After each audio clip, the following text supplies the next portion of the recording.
I'm going to just, how could you know that? That is an astounding thing to say. I mean, I understand the vitamin D is very important. I've learned that, but there's actually many studies out now, including double-blind randomized placebo-controlled trials. And it turns out that this is a thread that goes back to 2006 with influenza. You may or may not recall the day that I went and spoke to the truckers up in Hagerstown. And paradoxically, that same afternoon after I'd given that speech, I had a call out of the blue from a physician. He has intelligence community ties. And this researcher was part of a team that had undertaken a study in which they data mined. They looked at the data records from the Department of Defense health system for warfighters and looked at the morbidity and mortality, because when they get influenza, they're not ready for battle. So that kind of matters. And he was given the task of analyzing these data and try to figure out what the cofactors are that differentiate between the ones that were taken out by influenza and incapacitated versus the ones that were just shrugging it off and staying functional. And what he discovered was clear, statistically rigorous proof that vitamin D levels explained those differences. The story he tells me is that he was assigned to go visit Dr. Fauci, thinking, he's going to get this is important information. We're going to invest all kinds of money and promote vitamin D based on your exceptional work and findings of your team. Instead, what he got told, per his relating the story to me, was the phrase, "We don't use drugs to treat influenza. We treat influenza with vaccines only." And with that, it died. The point is that this policy that we've seen roll out here with this particular RNA respiratory virus and its role in vitamin D goes way back to the mid-2000s when the same leadership at the National Institute for Allergy and Infectious Disease made a clear and unequivocal decision to not pursue the importance of vitamin D in preventing respiratory disease. The data are indisputable. Vitamin D at sufficient levels is necessary to support the health, particularly of your T-cell population. What a surprise, we keep coming back to that same thing, okay? And it costs pennies.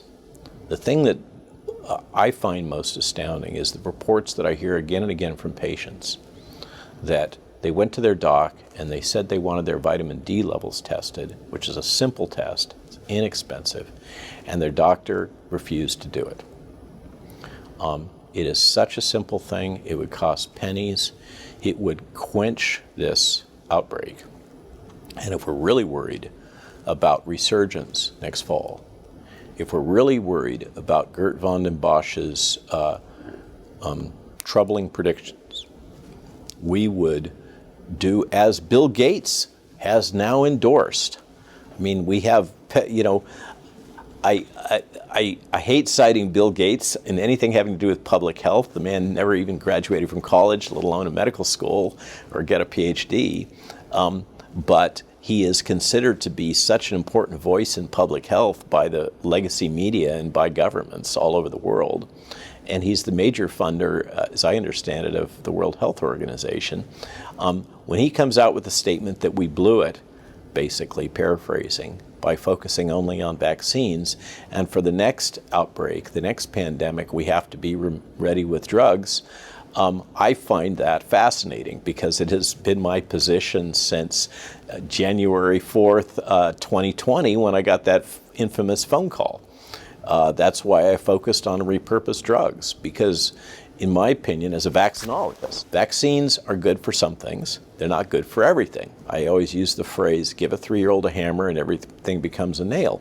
And for some reason, the NIAID and our entire public health infrastructure has elected to just focus on vaccines and promoting new vaccine technologies in particular, and hasn't allowed other alternative approaches, including approaches that just have to do with good health, that can have such a huge impact on your risk from this disease. You know that diabetes and obesity, in addition to extreme age, are our biggest risk factors. And those are lifestyle preventable diseases. We live in an era of censorship and disinformation, and it can be really hard to know what's true and what's false in this information climate. To get honest information and insights you can trust, join us on Epoch TV. You can sign up for your 14-day free trial at ept.ms/free trial Jan. That's ept.ms/free trial JAN. And even in the face of diabetes and morbid obesity, which, by the way, interferes with vitamin D availability, so those are interacting variables, we can have a huge impact on the risk by strengthening people's immune systems with just giving them not just enough vitamin D to prevent them from getting rickets, which is like the obvious baseline thing, right? But enough vitamin D to keep their immune systems functioning. This is particularly important for African Americans and individuals of color operating in northern climes and working in an office space and things like this. You know, their skin coloration is designed for latitudes where they're exposed to a heck of a lot more sun. And that's no longer happening. It doesn't happen here in the Northern Hemisphere, and they are highly susceptible to very low levels of vitamin D. There's other genetic risk factors that have been identified that are curiously aligned with this virus, but in particular, there's a good chance that if the government would just do some simple public health messaging saying, go get your blood levels drawn and get your vitamin D levels up above 50 nanograms per mil, it's going to make a huge difference. That it would cost pennies. And it is important to get your blood levels tested. A lot of people often will ping me and say, oh, can't I just take more vitamin D? Well, the answer is maybe. You can get toxic from too much vitamin D. And different people absorb vitamin D at different levels. And as I mentioned, your body mass index, your obesity and things like that will modulate your free vitamin D, which is what matters. And the test is cheap. So get the test and get some guidance. It's a simple counseling to say, hey, you should take this much vitamin D. I had low vitamin D levels. When I got infected and had severe disease in February, my vitamin D levels were down in single digits. I should have been taking more vitamin D. It's not, I'm not perfect, and none of us are. We've learned all these things over time. But you ask, are the data there? They are. I am not aware, neither are the docs like McCullough and others that I highly respect, and Cole. Peter McCullough, as you know, is just rigorous about the literature. His mind and that of Ryan Cole is like a steel trap.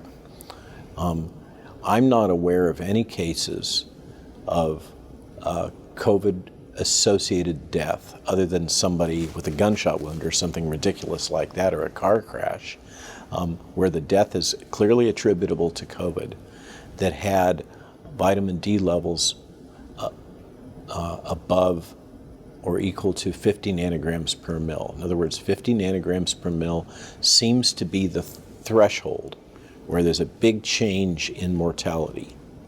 And there may be a case, it may be there's a case of somebody with cystic fibrosis who had adequate vitamin D levels and still expired after they got infected. I have no knowledge of that. I'm not aware of that case being reported in the literature, that hypothetical case. But the preponderance of evidence is very clear. 50 nanograms per mil is not an optimal level. It's the point of inflection in the curve.